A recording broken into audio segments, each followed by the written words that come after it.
नमस्कार दोस्तों, चलिए स्टार्ट करते हैं आपका चैप्टर जूठन। एक रोज हेडमास्टर कली राम ने अपने कमरे में एक लड़की को बुला करके पूछा। बड़े रूप के साथ पूछता है, लगता है ऐसा उसके मुख से डांटा हुआ आवाज निकल रहा है। क्या नाम है बे तेरा? वैसे पूछा तो बच्चे डरते डरते सहमते सहमते बताए। एकदम धीरे स्वर में कहा, ओम प्रकाश सर। हेडमास्टर जी को देखते ही बच्चे समझ जाते हैं। कुछ कुछ सर ऐसा भी होते हैं खड़ूस की तरह से, है ना, मानो कि उसी तरह से थे। उनकी आवाज़ से पूरा स्कूल एक बार चिल्ला दे तो आवाज़ सुन करके बच्चा स्टॉप। उनका दूसरा सवाल था, चीहड़े का है क्या? चीहड़ा एक जाति होता है जो कि कुछ मर जाए उसको उठा करके फेंकना। बहुत गरीबी स्थिति, गरीब सब रहते थे ऐसा पहले के समय में। तो बताया जी। बच्चे ने जवाब दिया जी। शिक्षक ने कहा, ठीक है कोई बात नहीं बाबू, जाओ इस सामने में दिख रहा ना शीशम का पेड़, उस पर चढ़ जा और उसका टहनी तोड़ ले। तोड़ करके पत्ती वाली झाड़ू बना।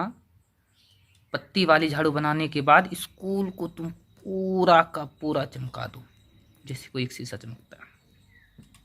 तेरा तो खानदानी काम है, जा फटाफट लग जा बाबू जा।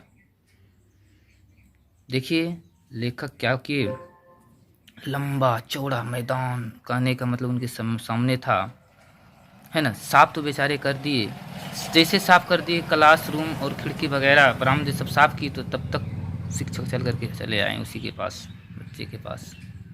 मतलब साफ कर दिया जी सर, बात शाबाश, जाओ आगे वाला जो ये फील्ड दिख रहा है ना, उस इस फील्ड को साफ कर दे। उस फील्ड को जब साफ करने के लिए चाहा तो वो सोचने लगे, क्या बताऊं। लेखक सोच रहे थे क्या बताऊं, मेरे वजूद से कई गुना बड़ा फील्ड था। मतलब हम सोच भी नहीं सकते कि इतना बड़ा फील्ड में हम झाड़ू लगा सकते हैं। उसको साफ करने से लेखक का कमर दर्द बहुत करने लगा। धूल से उनका चेहरा भर गया था, सिर अट गया था, सिर में दर्द हो गया था। धूप का हल्का सा दिन था, मुंह के भीतर धूल घुस गई थी। मेरी कक्षा में, लेखक कहते हैं, जितना भी मेरी कक्षा में बच्चा था, विद्यार्थी था, सब बैठा था, लेकिन मैं झाड़ू लगा रहा था। हेडमास्टर का निगाह और बच्चों की निगाह, सबकी निगाह मेरे कामों पर टिकी हुई थी, मुझ पर ही टिकी हुई थी। मैं पूरा का पूरा दिन झाड़ू लगाता रहा। एकदम तमाम अनुभवों के बीच इतना कभी काम नहीं किया। मतलब हमने जीवन में, लेखक कहते हैं, बहुत काम किया, लेकिन आज तक इतना काम हमने जीवन में नहीं किया जितना स्कूल में झाड़ू हमने मारा। इतना बड़ा फील्ड में आज तक कभी हमने काम नहीं किया। वैसे भी लेखक जो है ना, अपने भाइयों के बहुत दुलारा और प्यारे हैं, बहुत दुलारा प्यारा है। दूसरे दिन फिर बच्चा झाड़ू स्कूल पहुंचा। जाते ही हेडमास्टर ने फिर झाड़ू उसको थमा दिया, कम पर लगा दिया, जा बाबू। पूरा दिन झाड़ू ही देता रहा। मन में एक तसल्ली थी कि कल, आज तो हम लगा देते हैं ना, कल हम नहीं लगाएंगे। बच्चा का थोड़ा सा स्वभाव अलग सा होता है। देखिए, मन में तसल्ली थी, कल आएंगे हम चुपचाप बैठ जाएंगे। तीसरा दिन हुआ, दूसरा दिन तो झाड़ू लगा दिया, तीसरा दिन फिर चुपचाप आया। लेखक वही काम किया, आकर के क्लास में बैठ गया। जैसे चुपचाप क्लास में आकर के बैठ गया, थोड़ी देर वही हेडमास्टर का दहाड़ सुनाई देता है। उनकी दहाड़ सुन करके थर थर कांपने लगा लेखक। एक त्यागी लड़के ने चिल्लाया और कहा, सर जी, मास्टर साहब, वो देखिए, वो कोना में बैठा है, वो कोने में बैठा है। हेडमास्टर आए और आने के बाद लपक करके हमारे गर्दन को इस प्रकार के से दमोच ली कि अंगुली जो था ना, यहाँ पकड़ने के बाद वो गर्दन पर दबाव ज़्यादा पड़ रहा था, दब रहा था गला, जैसे कि कोई भेड़िया बकरी को दांत से खींचता है, लेके सीधा जाता है, वही वाला सिस्टम था। कक्षा के बाहर क्या करें, कक्षा के बाहर खींच करके उनसे, मतलब क्या कि वो कक्षा के बाहर निकाला, खींच करके उसको बढ़िया से गर्दन पकड़ करके उठा करके बरामदा पे धड़ाम से पटक दिया उसको। चीख करके डांट करके बोला, क्या लगा मैदान में पूरा झाड़ू, भाग यहाँ से। बहुत जोर से कली राम ने डांटा, बाहर ही कलिया। लेखक कहते हैं, मैं भयभीत होकर के 3 दिन वही पुरानी शीशम की झाड़ू फिर से उठा ली।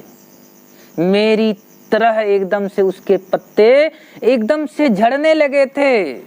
लेखक का कहने का अर्थ है कि सिर्फ जिस प्रकार से पतली पतली टहनियां सूख रही थी, उसी प्रकार से मेरा शरीर का स्थिति दयनीय पर पहुंच गया था।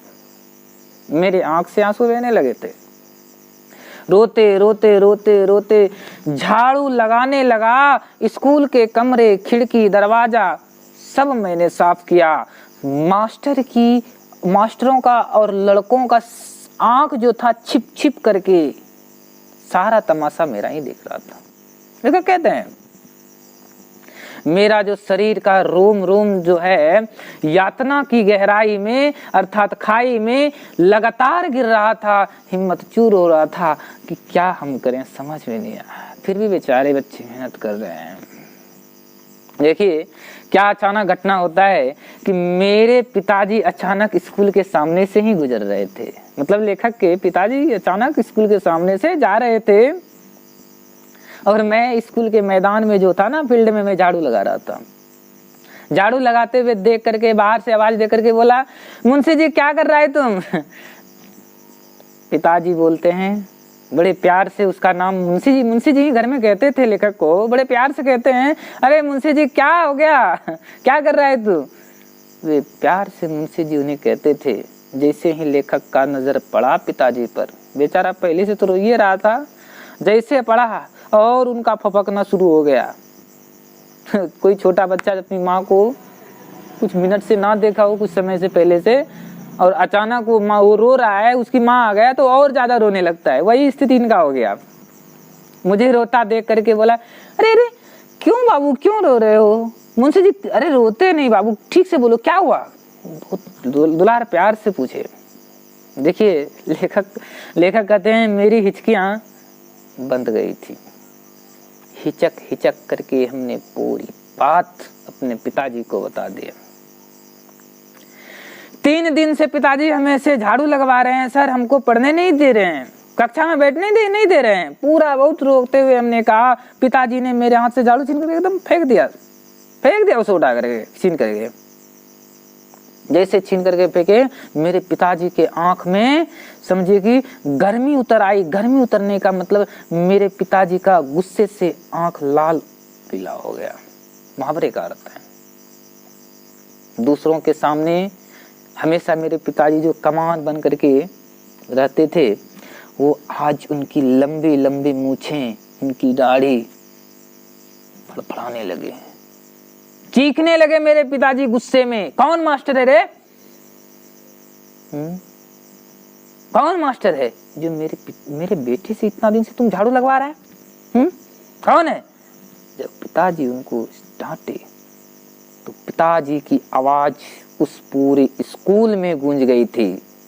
सुन करके हेडमास्टर सहित बाहर आए बच्चे सब आ गए। कलीराम हेडमास्टर ने गाली दे करके मेरे पिताजी को धमकाया। लेखक कहते हैं मेरे पिताजी को जो धमकाया, गाली दे करके मेरे पिताजी को धमकाया। लेकिन क्या बताएं, मेरे पिताजी को कोई धमकी का असर हुआ ही नहीं, गाली वाली की कुछ असर नहीं हुआ। उस रोज मेरे पिताजी का जो साहस था, मेरे पिताजी का जो हौसला था, पिताजी ने हेडमास्टर का जो सामना किया था, मैं उस स्थिति को कभी मैं भूल नहीं पाऊंगा। लेखक कहते हैं, है ना। देखिए भाग 2 पर चलते हैं। लेखक कहते हैं मेरी माँ मेहनत मजदूरी के साथ साथ 8-10 तंगाओं, मतलब तंगाओं का अर्थ होता है बड़े घराने का जो मुसलमान होता है, या किसी बड़े घराने का जो तहसीलदार हम कहते हैं, उसी के घर तथा घेर, मतलब घेर का अर्थ होता है कि जहाँ मर्दों का बैठखाना होता है ना, जहाँ या तो मवेशी का बांधने का जगह होता है, वहीं पर उनकी माँ साफ सफाई का काम करती थी। इस काम में जब काम करने जाती थी तो लेखक की बड़ी बहन, लेखक की बड़ी भाभी जसवीर और जनेसर, ये 2 भाई माँ जहाँ काम करने जाती थी उस काम में हाथ बटाते थे। बड़ा भाई का जो नाम था सुखवीर जो था, वह किसी बड़े तगाओं के यहाँ वार्षिक नौकरी करता था। साल भर की नौकरी, मतलब साल भर की काम करता था, साल भर का काम करता था। मतलब कि प्रत्येक तगा जिस घर में मतलब कि तगा के यहाँ काम करते थे, उस तगा के यहाँ 10 से 15 निश्चित तौर से गाय भैंस या बैल रहते थे, सामान्य बात थी। 10-15 जब रहते थे तो उनका गोबर उठा करके गांव से कुछ दूर डालना, कुड़रियों या तो कहने का मतलब उपले बनाने के काम, मतलब जहाँ उपला बनता था, जहाँ गोईठा बनता था, है ना, मोटा मोटा जो गोईठा अभी हमारे बिहार में भी चलता है, मोटा मोटा, इतना मोटा गोईठा तो कोई थोप करके पतला चिल्ला कर देता है, ऐसा अनेक प्रकार का है ना। तो वो कहने का मतलब है उपला जहाँ बनता था वहाँ डालते थे गोबर। प्रत्येक घर से लगभग में 5-6 टोकरा निकल ही जाता था गोबर, है ना। जहाँ भी हर घर से जहाँ जहाँ वो गाय मवेशी बांधते थे वहाँ से 5-6 टोकरी निकल ही जाता था। और याद रखिएगा भाई साहब, ये सब काम जो होता है ना ठंडी के दिन में बड़ा कष्टदायक होता है, बड़ा ठंडी में क्या बताएं। गाय है, बैल है या तो भैंस है, सर्दी से उस सबको बचाने के लिए जानते हैं बड़ा बड़ा दलान में बांधा जाता है। मवेशियों का जो जगह बांधने का होता है वहाँ बड़े बड़े दलान में बांधा जाता था। और जहाँ बांधता है ना वहाँ सूखा पत्ता हुआ डाल देता, सूखा पत्ता या तो भूसा या तो पुआल डाल दिया जाता है, ताकि रात भर गर्मी से उसको कोई परेशानी ना हो। गोबर मूत्र सब उसी में दलान में फैलता रहता था, उसी पुआल में जाता, उसी पत्ती में जाता। देखिए वो पुआल जो होता है ना 10-15 दिन के बाद एक बार पाली बदल दिया जाता था कि ताकि इसको कोई दिक्कत ना हो, या तो ऊपर से वही रहता था या तो ऊपर से कुछ नया और डाल देता था। इतने दिनों में दलान में मतलब क्या क्या होता था, दुर्गंध फैलने लगता था। और भी क्या कि जब सुबह का ठंडी का समय होता था तो उसको ढूंढ ढूंढ के निकालना बड़ा तकलीफ देह काम होता है, क्या बताएं। दुर्गंध से बेचारे का सिर चकराने लगता था। इन सब काम के बदले जो मिलता था उसे क्या बताएं। लेखक कहते हैं जब 2 जानवर का भैया जब काम करते थे तो फसल के समय जब फसल कटता था उस समय 4-5 सेर अनाज होता था मात्र, यानी कि एक सेर में लगभग में 2.5 किलो अनाज, एक सेर में 2.5 किलो अनाज। 10 मवेशी जिसके यहाँ हो गया तो साल भर में 12 से 13 किलो मतलब 25 सेर के लगभग में हो जाता था। बहुत स्थिति दयनीय थी। देखिए लेखक क्या कहते हैं, हर घर से बची खुची जो रोटी होती थी दोपहर के समय में, खास तौर से चीहड़ो जाति को देने के लिए, मतलब खा पी करके जो रोटी बच जाता था उन लोगों को देने के लिए बच जाते, मतलब कि दे देते थे चीहड़ों को देने के लिए। और क्या होता था उसमें भूसी मिला करके बनाया जाता था। भूसी मतलब उसको बोलते हैं चोकर, चोकर मिला करके बना करके बेचारे को देते थे। नहीं मिलता था तो कभी कभी वो जूठा जो बच जाता था ना वही दे देते भंगन में, जा कम से कम कुटी में टोकरी में डाल दिया जाता था, जाओ खाएगा तो कम से कम, ऐसा स्थिति था। बोलिए देखिए क्या होता है कि शादी ब्याह के मौके पर जब मेहमान या तो बाराती खाना खाते होते हैं या तो खा रहे होते हैं तो चूहड़े जाति का क्या होता है, लोग दरवाजे पर आकर के बड़े बड़े टोकरी लेकर के बैठे रहते हैं। अरे बेचारे गरीब लोग हैं, बैठे रहते हैं। बारात लोग जब खाना खा लेते हैं तो खाना खाने के बाद जो जूठन पत्तन में बच जाता है वो पत्तन को उठा करके उसी टोकरी में डाल देते हैं। बेचारे घर लेके जाते हैं, सारा जूठन को झाड़ लेते हैं, टुकड़ा वगैरह को सबको इकट्ठा कर लेते हैं। जितना पूड़ी होता है, बचे खुचे जितने मतलब क्या कि टुकड़े होते हैं, एक हो आधा हो, मिठाई का टुकड़ा हो या थोड़ी सी है ना, थोड़ा बहुत सब्जी हो, सबको झाड़ करके पोंछ करके निकाल लेता है। और जानते हैं जिस बारात में पत्तल में जूठा नहीं कम उतरता है मतलब कि नहीं रहता है, नहीं के बराबर, तो लोग कबोगे साला कौन भुक्खड़ आ गया था रे, सारा छट उठ के खा गया। अक्सर ऐसे मौके पर बूढ़े लोग ऐसी बातें मतलब कि बारातियों का जिक्र करते हुए रोमांचक के लिए अपने लिहाजे में बोलते हैं, मतलब कि किसी को सुनाते नहीं, अपने बातें बोलते यार आज कुछ मिला नहीं है। बहुत दुख भरी बात बोलते हैं, क्या बताएं, स्थिति तो बहुत दयनीय था। उस बारात से इतनी जूठन, मतलब कभी कभी कोई ऐसा बारात भी होता था ना कि जूठन बहुत ज़्यादा उतरता था, महीनों तक लोग खाते थे। क्या बताएं, पत्तल से जो पूड़ी का जो टुकड़ा होता है उसको एकत्रित करता था। एकत्रित मतलब इकट्ठा करके उसको धूप में सुखाता था, चारपाई बिछा देता था, उस पे एक सादा कपड़ा फैला करके बिछा देता था और ज़्यादातर लेखक को बैठाता था। इसलिए बैठाता था कि पूड़ी जहाँ सूखने देता था वहाँ पर मुर्गी, कौवा, कुत्ता ज़्यादा चल जाता था। अनाज है चलिए जाएगा, जरा सा आंख बचा कि पूड़ी साफ। लेखक कहता था, हमको तो मोटका डंडा लेकर के बैठाता था। लेखक कहते हैं क्या बताएं, ये जो सूख जाता था पूड़ी, ये पूड़ी कब खाते थे? लेखक कहते हैं जब बरसात का मौसम आता था, बरसात का समय आता था, वो बरसात के मौसम में पानी में भिगा देते थे उसको, या तो उसको प्रेशर पे उबाल देते थे। एकदम उबालने के बाद नमक मिर्ची डाल करके उसको खाने में बड़ा मजा आता था। लेखक कहते हैं कभी कभी क्या बताएं, उस पूड़ी को लुगदी बना देता था, चीनी या तो गुड़ डाल करके उसको गरम में खौला करके लुगदी बना करके बड़े चाव से लेखक के परिवार, लेखक भी खाते थे। लेखक का स्थिति ऐसा रहा नहीं। लेखक अब सोचता है कि अरे क्या बताऊं, जब मैं इस सब के बारे में सोचता हूं ना, मेरे अंदर कैसा चुभता है यार, बड़ा दुख होता है। लेखक कहते हैं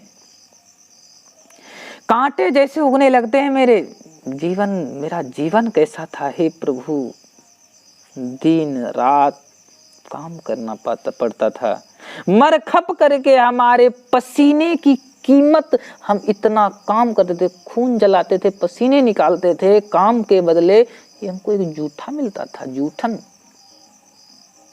जूठन के लिए हम रहते थे। लेकिन फिर भी हमें कोई किसी से न शिकायत था, न किसी से हम किसी प्रकार की शर्मिंदगी करते थे। हमें किसी से मतलब कोई पश्चाताप नहीं किसी से था। क्या हम बताएं, जब मैं छोटा था, लेखक कहते हैं क्या कि जब हम बहुत छोटे थे ना, मम्मी के साथ जाते थे हम, जहाँ पापा काम करते थे वो काम करने में हम हाथ भी बटाते थे। जिस त्यागी को देख करके अक्सर सोचा करता था, मतलब बड़े बड़े घराने के लोग को देख करके सोचा करता था कि अरे क्या पता नहीं यार हम लोग को ऐसा खाना कब मिलेगा। बड़ा बहुत अफसोस सोचते थे, हम लोग को क्यों नहीं मिलता ऐसा खाना। लेखक देखिए जब आज सोचते हैं ना तो क्या बताएं, उनका जी मचलाने लगता है। छी आज झूठा है, आज जी उनका मचलाने लगता है। क्यों? आज वो परिवर्तन लाए अपने जीवन में। अभी पिछले वर्षों में मेरे निवास पर सुखदेव सिंह त्यागी का पोता, मतलब लेखक जहां रहते थे उसी के निवास स्थान पे, उसी के घर पर सुखदेव सिंह त्यागी का जो पोता है सुरेंद्र सिंह आया था। सुखदेव सिंह का जो पोता था वो सुरेंद्र सिंह आया था उनके घर पे किसी इंटरव्यू के सिलसिले में। इंटरव्यू के जब सिलसिले में आया था तो गांव से उनके पता लेकर के आए थे। लेखक के यहाँ रात भर वहीं रुका, लेखक के ही घर पे ही रुका रात भर। देखिए लेखक की पत्नी उसको जितना दूर तक हुआ, जितना अच्छा हुआ भोजन, उतना अच्छा भोजन बना करके खिलाया। खाना खाते ही बोला, भाभी आपने तो कमाल कर दिया, बड़े जायकेदार बड़ा मस्त खाना आपने बनाया है। सच कहते हैं भाभी, हमारे घर में तो ऐसा कोई खाना नहीं बनाता है, कोई बना ही नहीं सकता है। देखिए लेखक कहते हैं क्या बताएं, जब यह बात हम सुने तो क्या बताएं, मेरी पत्नी तो बहुत खुश हुई, लेकिन मैं काफी देर तक, बहुत देर तक विचलित रहा, सोचता रहा कि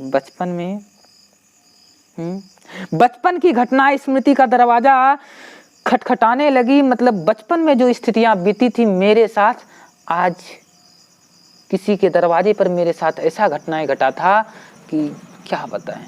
और आज उसी घराने का पोता आज मेरे दरवाजे पर आकर के खाना खा रहा है। इसी बात को लेकर के बहुत सोच रहे हैं। लेखक कहते हैं सुरेंद्र जब पैदा भी नहीं हुआ था, जो लेखक के घर पे आया ना, सुरेंद्र जब पैदा नहीं हुआ था तो उसकी बड़ी बुआ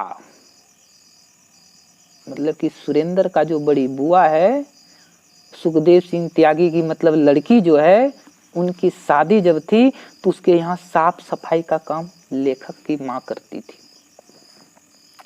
देखिए 10-12 दिन बेचारी की थी। माँ, पिताजी सुखदेव सिंह के घर, मतलब सुखदेव सिंह जो त्यागी था उसी के घर में, घर के आंगन में बहुत दिन तक, अनेक दिन तक काम किए, बहुत सारे काम किए।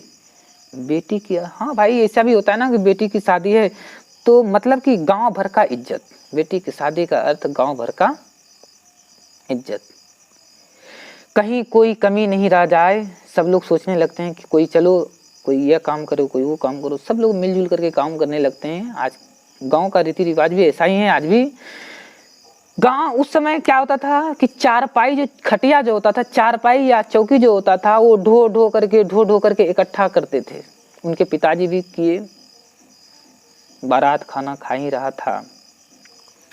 देखिए लेखक की माँ जो है दरवाजे के पास बैठी थी टोकरी को लेकर के, और मेरी जो छोटी बहन है माया, लेखक की छोटी बहन माया, माँ से, बेचारी माँ के पास वो भी सिमट करके बैठी है। उम्मीद में है कि भीतर से जो मिठाई या जूठन पकवान वगैरह माँ जो स्वाद आ रहा है, कुछ हमको भी खाने को मिलेगा। बच्चे लोग भी सोच रहे हैं। हालांकि क्या बताएं, गरीबी स्थिति था। जब सब लोग खा करके बेचारे चले गए तो लेखक की माँ कहती है सुखदेव सिंह त्यागी को, जब दलान से बाहर आ रहे थे, रूम से बाहर आ रहे थे सुखदेव सिंह त्यागी, तो उनको देख करके कहा, चौधरी जी ये सब खाना खा के चले गए, हमारे जातकों को भी कुछ पत्तल पर कुछ दे दो। बेचारी मांगे खाने के लिए, लोग तो चले गए खा करके, जो कुछ बचा है हमको भी दे दो, बच्चे इंतजार कर रहे हैं। हाँ, बहुत दिक्कत में था स्थिति। सुखदेव सिंह ने जूठी पत्तल की ओर देख, सुखदेव सिंह जो है उन्होंने जूठा जहां पत्तल था वो पत्तल से भरे टोकरे की तरफ इशारा किया। इशारा करते हुए देख रहे, टोकरा भर के जो जूठन ले जा रही है, ऊपर से जातकों के लिए खाना मांग रही। ये तो जूठन तू ले जाइए रही है तो तुम खाना क्या चीज का मांग रही है? बहुत जोर से डांटी, अपनी औकात में रह चूड़ी, बड़ा जोर से डांटी। उठा टोकरी, भाग यहाँ से, दरवाजे की ओर चलती बन। बेचारी को डांटी तो बेचारी उठाई टोकरी, चलती बनी। देखिए उस दिन लेखक जो है ना 9th क्लास में पढ़ रहा था, 9वीं कक्षा में पढ़ रहा था। घर की आर्थिक हालात जो था, स्थिति जो था लेखक के घर की, बहुत दयनीय थी। क्या बताएं, एक एक पैसे का मोहताज था। उनका प्रत्येक सदस्य को बहुत खटना पड़ता था एक एक पैसे के लिए। मेरे पास लेखक कहते हैं क्या कि पढ़ने के लिए किताब की कमी रहती थी, दोस्तों से किताब मांग करके पढ़ते थे हम। क्या बताएं, ना मेरे पास कपड़े पहनने की स्थिति ठीक थी, मेरे पास कपड़े भी ठीक नहीं थे। जो मिला वही पहन लिया, जो मिला खाने का वक्त पर वही खा लिया। उन दिन गांव में मरने वाले पशुओं को उठाने का काम चूहड़े जाति करते थे। जितना पशु पक्षी मर जाता था ना, पशु गाय हो या भैंस हो या बैल हो, उसका जिम्मेवार बनता था चूहड़े जाति को उठाने का। जो चूहड़े जिसके घर में काम करता था, उसी के घर में अगर कोई पशु मर गया तो वही चूहड़ा जाकर के उठाएगा, वही जाति, वही व्यक्ति। इसके बदले में कोई मेहनताना, कोई मजदूरी नहीं मिलता था लेखक को, कोई मजदूरी ही नहीं देता था। एक गाय बैल भैंस को उठाने के लिए एक आदमी से तो उठेगा नहीं भाई साहब, 4 या 6 लोगों की जरूरत होती थी। जिसका मवेशी मर जाता था ना, जिसका पशु मर जाता था ना, उसको जल्दी लगी रहती, हटाओ यहाँ से, महकने लगेगा, हटाओ यहाँ से। बार बार बस्ती में आकर के चिल्लाता था, घर पे बार बार आकर के चिल्लाता था। देर होने पर उसको गाली सुनाता था, उस चूड़े को गाली देता था। उठाने वाले को इकट्ठा करने में भाई साहब समय भी लगता है, कोई आता है तो कोई नहीं आता है। मरे हुए पशु को उठाना बहुत कठिन काम होता है, बहुत भारी भी होता है ना। उसके अगले पिछले को पैर को क्या करता है, रस्सी से बांध दिया जाता है, और मोटा मोटा जो बल्ली होता है ना, बांस, उसमें डाल करके बड़ी कठिनाई से, है ना, उठाना पड़ता है ना। इस काम शर्म काम के बदौलत, इतना मेहनत करने के बदौलत हमें क्या मिलता था? चूड़े कहते हमको सिर्फ गाली मिलता था। कितने क्रूर समाज में रहे हैं हम कितना दुष्ट समाज में रहे हैं। आज तक हम किसी को कुछ नहीं कहे, लेकिन आज हम काम भी कर रहे हैं, हम जूठा भी खा रहे हैं, हम गाली भी सुन रहे हैं। ये एक षड्यंत्र है हम लोगों को गरीब रखने का, लेखक सोच रहे हैं। मरे हुए पशु की खाल मुजफ्फरनगर में चमड़ा बाजार में जब बिक जाती थी, तो उन दिनों पशु का भी खाल कहने का मतलब 20 से 25 रुपए खाल उधार करके जब बेचते थे लेखक, 20 से 25 रुपए उनको मिलता था। आने जाने और मरे हुए पशु को उठाने की मजदूरी देकर के मुश्किल से एक खाल के बदले 10-15 रुपये हाथ में आते थे। मात्र 10 से 15 रुपये, एक खाल बेचा 10 से 15 रुपया आता था। देखिए तंगी के दिनों में स्थिति जिस समय बहुत दयनीय था, 15 रुपये भी बहुत बड़ी रकम होती थी उस समय। 10-15 रुपया जब आ जाता था लेखक के हाथ में, बहुत बड़ा रकम माना जाता था। चमड़ा खरीदना, जो खरीदता था ना दुकानदार, ये खाल में मतलब क्या कि बहुत मीन मेख निकालता था, तुम्हारा ये फटा हुआ है, कट गया है, ये नहीं चलेगा, वो बेकार हो गया, हम ये नहीं लेंगे, वो नहीं लेंगे। मतलब कि इतना मीन मेख निकालता था कि खाल निकालते ही, कहने का मतलब उस जिस समय खाल निकाला जाता था उस समय खाल पर नमक लगाया जाता था। नमक नहीं लगाता था तो दूसरे दिन ही खाल खराब हो जाते थे, जिसे दुकानदार खरीदने से मना कर देता था।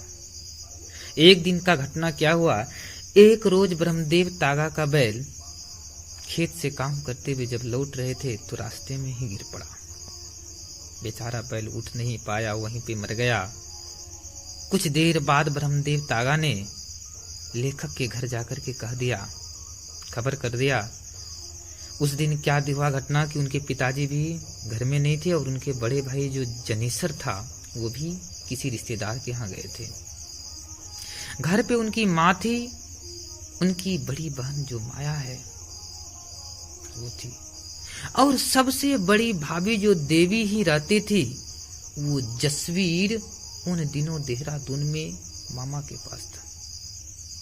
माँ बेचारी परेशान हो गई कि बैल का खाल उतारने के लिए किसको भेजें पता नहीं चल रहा है। बस्ती में 1-2 लोग थे, लेकिन कोई जाने के लिए तैयार हुआ नहीं। माँ ने सोचा कि चाचा जी से बात करके उसी को भेजते हैं, उसी को तैयार करते हैं, लेकिन उनके साथ तो कोई जाना चाहिए, अकेले खाल कैसे उतार पाएंगे वो। मैं उस समय क्या बताऊं, स्कूल में था। लेखक कहते हैं मैं जो है ना, जब स्कूल में था तो माँ थक करके हार करके मुझे लास्ट में बुलाई। माँ नहीं चाहती थी कि मेरा लड़का ये सब काम करे, खाल उतारे, खाल बेचे, लेकिन हालांकि माँ सोचती थी कि 10-15 रुपये मिल जाते थे, उसमें बहुत बड़ा रकम होता था 10-15 रुपये। वो माँ छोड़ना भी नहीं चाह रही थी।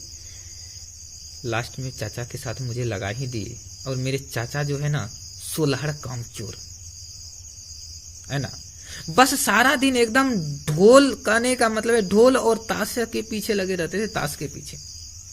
मेहनत करने का ये नहीं था उसमें कुछ गुण।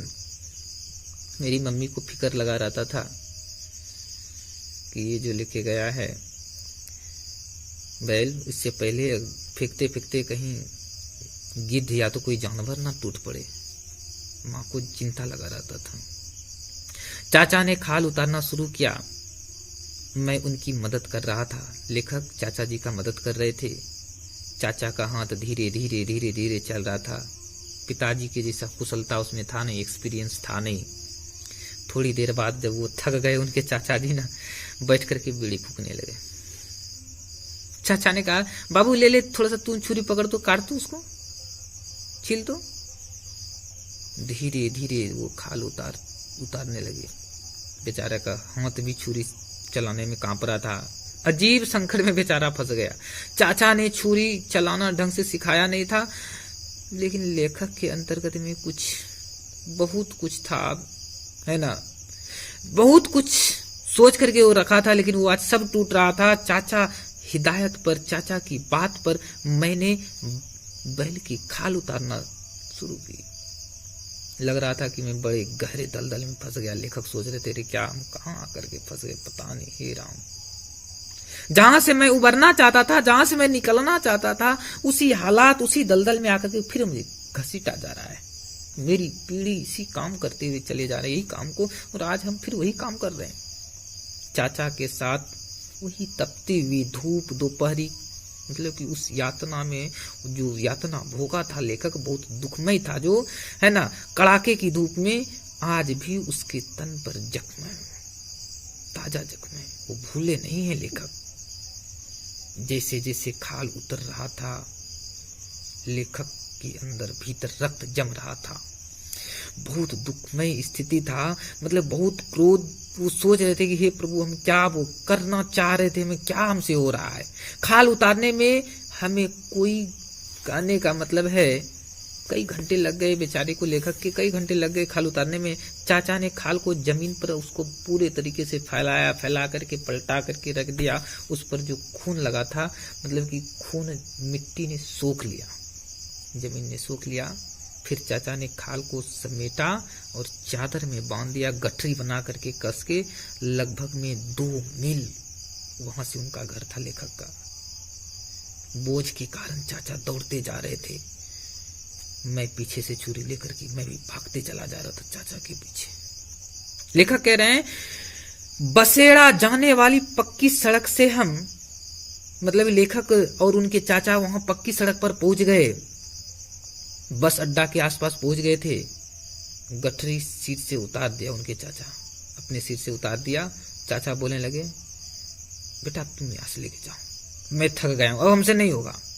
उस रोज मैंने चाचा से बहुत गिड़गिड़ाया, बहुत कहा, चाचा जी अड्डा के पार लेके चलिए ना, ये जो अड्डा भीड़ वाला अड्डा है ना, उसको पार करा दीजिए ना, कहीं कि समय हो गया स्कूल छुट्टी होने का।